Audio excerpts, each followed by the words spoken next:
Hey, what's up everyone? Hope you're doing good. I wanted to talk through the latest big Manor Lords update because this one genuinely changes how the game feels once you're a few hours deep, and it's way more than just a couple of tweaks or fixes. This patch, version 0.8.029, really pushes the game closer to that long-term medieval settlement fantasy a lot of us have been imagining since early access launched. First off, the new maps and game modes immediately stand out. You're no longer locked into the same kind of starting flow every time. You can now choose starting positions for yourself and AI lords, which might sound small, but it completely changes how strategic the early game feels. You can decide whether you want to be isolated and build up quietly, or start near rivals and brace for early pressure. On top of that, there are 4 brand new maps, each with very distinct terrain layouts.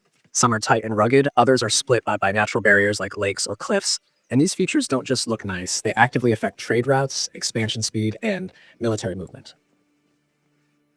Then there are the new modes.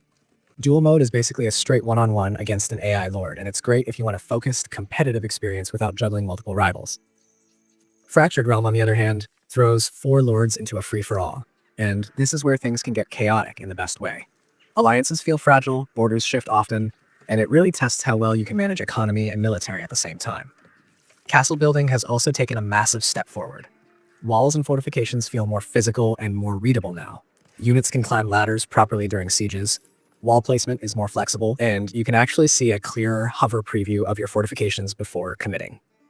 Gates can be opened and closed individually, which adds another layer of control during attacks or defenses.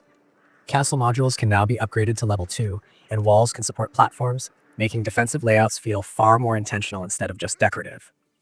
Siege combat feels less awkward and more tactical, especially when you start paying attention to angles, choke points, and elevation. A huge part of this update focuses on resources and maintenance, and this is where the game becomes more demanding in a good way. Stone is now a fully fleshed out resource chain. You start with quarries, process stone through stonemasons, and eventually produce mortar using lime kilns. Rough stone, dressed stone, and mortar all have distinct roles, especially when it comes to advanced buildings and fortifications. On top of that, many workplaces now require maintenance materials to keep functioning efficiently. This means production chains aren't just about placing buildings anymore. You need consistent delivery and planning, or things slow down or stop entirely. Food has also been reworked in a big way. Instead of being a vague pool of sustenance, food is now divided into clearer categories like forage, meats, fish, vegetables, grains, and animal products. Farming feels more grounded with specific crops like cabbage, carrots, and beetroot.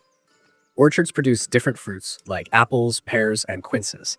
Fishing isn't just fish anymore, either. You'll see things like carp and eel. Livestock contributes more clearly too, with goats producing milk and different animals providing different types of meat. This makes regional specialization much more meaningful, and it pushes you to think about trade as a necessity rather than an optional bonus. The approval and regional development systems also got a serious overhaul. Approval now has more memory, meaning past decisions and hardships linger longer instead of being instantly forgiven.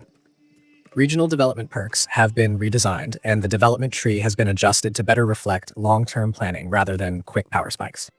Policies have been temporarily disabled as part of this rework, which might feel odd at first, but it's clearly being done to make room for a more cohesive system later on. Overall, this update makes Manor Lords slower, deeper, and more deliberate. You're encouraged to think ahead, manage logistics carefully, and accept that growth takes time and structure. Cities feel more alive because they demand attention, and military power feels earned rather than rushed. It's the kind of update that doesn't just add content, it reshapes habits you might have built from earlier versions. If you enjoyed Manor Lords before, this patch asks you to engage with it more thoughtfully, and in return, it gives you a much richer medieval world to rule.